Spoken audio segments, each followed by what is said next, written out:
السلام علیکم دوستو، میں امید کرتا ہوں کہ آپ سب خیریت سے ہوں گے۔ تاریخ اسلام اپنے سنہری واقعات کے ساتھ ساتھ ظلم و ستم کے واقعات سے بھی پر ہے۔ یہودی حضرت موسیٰ علیہ السلام کے جوتوں کو تبرک سمجھ کر چومتے تھے۔ عیسائی آج بھی یروشلم میں مقام عیسیٰ علیہ السلام میں جوتوں کے بغیر چلتے پھرتے ہیں تاکہ بے ادبی نہ ہو۔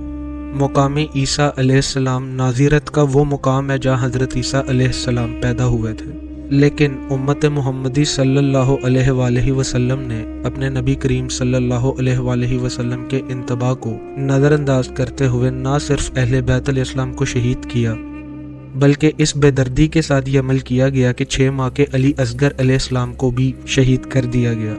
کچھ لوگ یہ کہتے ہیں کہ وہ مسلمان نہیں تھے۔ میرا ان سے ایک سوال ہے، نبی کریم صلی اللہ علیہ وآلہ وسلم بار بار کن لوگوں کو اپنے اہل بیت علیہ السلام سے متعلق اللہ کا خوف یاد دلاتے تھے؟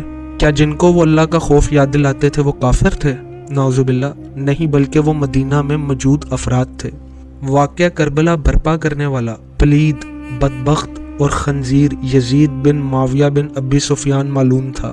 کیا واقعہ کربلا یزید بن معاویہ ملعون کا آخری ظلم تھا؟ نہیں، بلکہ بعد یزید نے مدینہ پر حملہ کیا۔ اس تمام واقعے کو واقعہ حرہ کہا جاتا ہے۔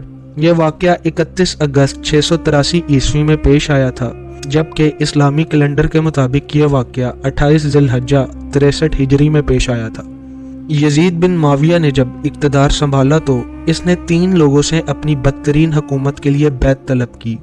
یہ 3 حضرات حضرت امام حسین علیہ السلام، حضرت عبداللہ ابن زبیر رضی اللہ تعالیٰ عنہ اور حضرت عبداللہ ابن عمر رضی اللہ تعالیٰ عنہ تھے۔ عبداللہ بن عمر رضی اللہ تعالیٰ عنہ نے یزید کی بیعت کر لی، جبکہ امام حسین علیہ السلام نے اس بیعت سے انکار کرتے ہوئے فرمایا، مجھ جیسا اس جیسے کی بیعت ہرگز نہیں کر سکتا۔ امام حسین علیہ السلام نے جو بات فرمائی وہ پوری کر کے دکھائی۔ امت محمدیہ کے مسلمانوں کے حاکم یزید کو بیعت دینے کے بجائے اپنی گردن مبارک پیش کر دی۔ یہ ایک عظیم مزاحمت تھی، یہ ایک ایسا عظیم سانحہ تھا جس کو ہم واقعہ کربلا کہتے ہیں۔ اس واقعے نے اہل مدینہ اور اہل مکہ میں یزید بن معاویہ کے خلاف بغاوت پیدا کر دی۔ واقعہ کربلا کے بعد عبداللہ ابن زبیر رضی اللہ تعالیٰ عنہ، جو حضرت ابوبکر صدیق رضی اللہ تعالیٰ عنہ کے نواسے اور نبی کریم صلی اللہ علیہ وآلہ وسلم اور مولا علی علیہ السلام کے پھوپھی زاد بھائی حضرت زبیر بن عوام رضی اللہ تعالیٰ عنہ کے بیٹے تھے، انہوں نے مدینہ میں لوگوں سے خطاب کرتے ہوئے فرمایا، یزید نے آل رسول صلی اللہ علیہ وآلہ وسلم کے خون سے خط رنگے۔ یہ ایک گناہ عظیم ہے جس کے بعد یزید کی بیعت تو دور کی بات ہے، ہمیں اس کی آمرانہ حکومت کا خاتمہ کرنا ہوگا۔ اس کے باپ معاویہ بن ابی سفیان نے سلطنت اسلام کو 2 حصوں میں تقسیم کیا۔ امام حسن علیہ السلام سے کیے گئے معاہدے کے خلاف یزید کو حاکم بنا دیا۔ ہم کیسے ایک بے شرم شرابی کی حکومت کو تسلیم کر سکتے ہیں جو روزے رکھنے پر شراب پینے کو ترجیح دے، جو قرآن کی تلاوت پر ناچ گانے کو ترجیح دے، جو پاکیزہ محفلوں کے بجائے شراب و زنا کی محفلوں کو پسند کرے؟ ہم ایسے غلیظ حاکم کے ہاتھ پر بیعت کرنے کے بجائے مرنا پسند کریں گے۔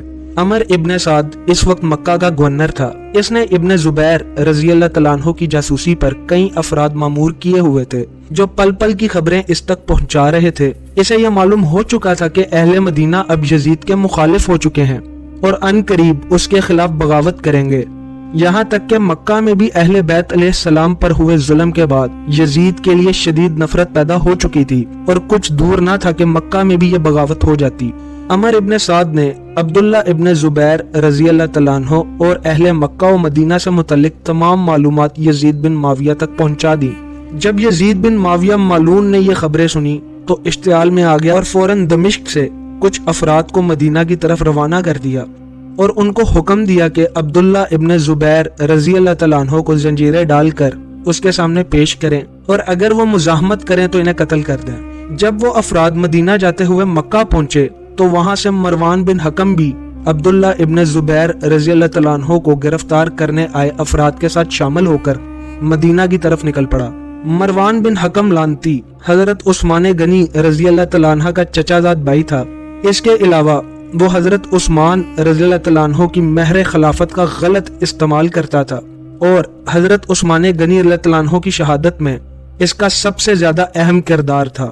اس نے حضرت عائشہ صدیقہ رضی اللہ تعالیٰ عنہ کے گھر پر حملہ کیا اور نبی کریم صلی اللہ علیہ وآلہ وسلم اس کے پیدا ہونے سے پہلے ہی اس پر لعنت کرتے تھے۔ خیر جب یہ افراد مدینہ پہنچے تو حالات ان کی سوچ سے بھی زیادہ خراب ہو چکے تھے۔ اہل مدینہ نے ان سب کو گرفتار کر کے قید کر دیا، جس کے بعد مدینہ میں ابن زبیر رضی اللہ تعالیٰ عنہ کی حمایت اور زیادہ ہو گئی۔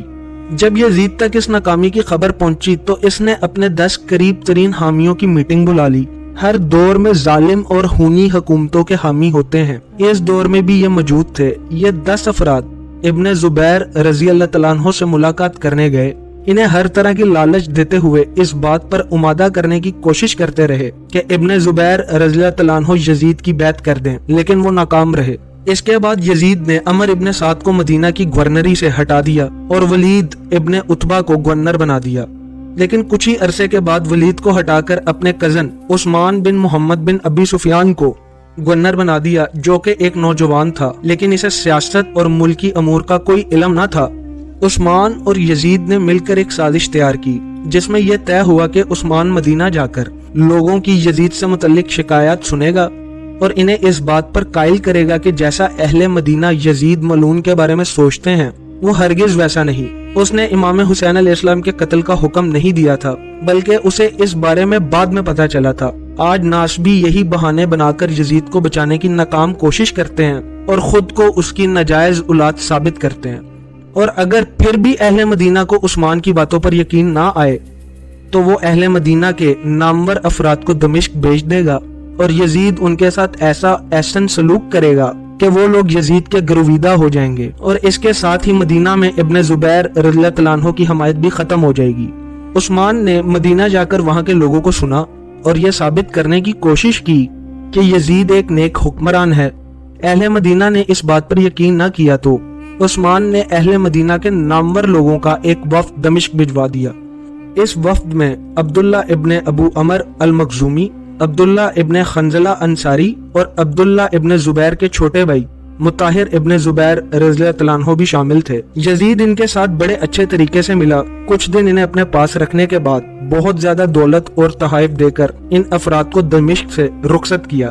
لیکن جب یہ لوگ مدینہ پہنچے تو یزید کو مکار، شرابی، منافق اور فاجر قرار دیا۔ انہیں معلوم ہو چکا تھا کہ یہ سب یزید اور عثمان کی سازش تھی، جبکہ جو دولت و تحائف یزید نے ان افراد کو دیے تھے انہوں نے وہ سب یزید کے خلاف مزاحمت کرنے کے لیے وقف کر دیے۔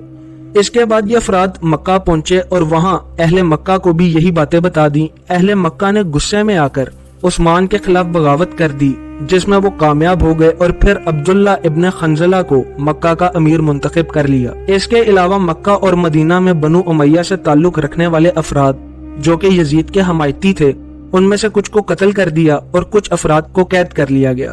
ان تمام واقعات کے بعد یزید کو یہ معلوم ہو چکا تھا کہ اب صرف مدینہ پر حملہ ہی واحد رستہ ہے، کیونکہ وہ مکر و فریب سے اہل مدینہ کو دھوکہ نہیں دے سکا تھا۔ یزید نے ایک انتہائی سنگ دل اور جابر انسان کو اس مہم کے لیے روانہ کیا۔ اس شخص کا نام مسلم بن عقبہ الموری تھا۔ یہ کمزوروں پر ظلم و ستم کے حوالے سے مشہور تھا اور ابن زیاد جیسی شخصیت کا حامل تھا۔ لشکر کے روانہ ہونے سے قبل یزید نے لشکر سے بات کرتے ہوئے کہا کہ مجھے عبداللہ ابن زبیر رضی اللہ تعالیٰ عنہ زندہ یا مردہ حالت میں چاہیے، اور جب مدینہ فتح ہو جائے تو میں تم پر مدینہ 3 دن کے لیے حلال کرتا ہوں، تم جو چاہو کر سکتے ہو۔ ابن زبیر رضی اللہ تعالیٰ عنہ شامی لشکر کے نکلنے سے قبل ہی مدینہ چھوڑ کر مکہ کی طرف نکل چکے تھے۔ انہیں شامی لشکر کے آنے کا علم ہی نہیں تھا۔ وہ مکہ اس لیے جا رہے تھے تاکہ وہاں بھی اہل مدینہ کی طرح اہل مکہ کو یزید کی بیعت سے مکمل طور پر توڑ دیا جائے اور پھر مل کر یزید کے خلاف لشکر کشی کی جائے۔ شامی لشکر کی تعداد 12,000 تھی۔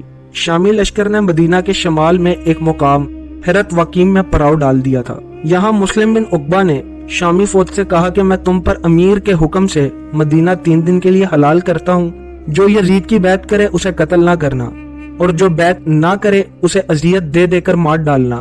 ہم یہاں حجاز مقدس کو باغیوں سے پاک کرنے آئے ہیں۔ ایک بہت ضروری بات کا خیال رکھنا کہ علی بن حسین علیہ السلام، امام زین العابدین علیہ السلام اور ان کے گھر والوں کو کچھ نہ کہا جائے۔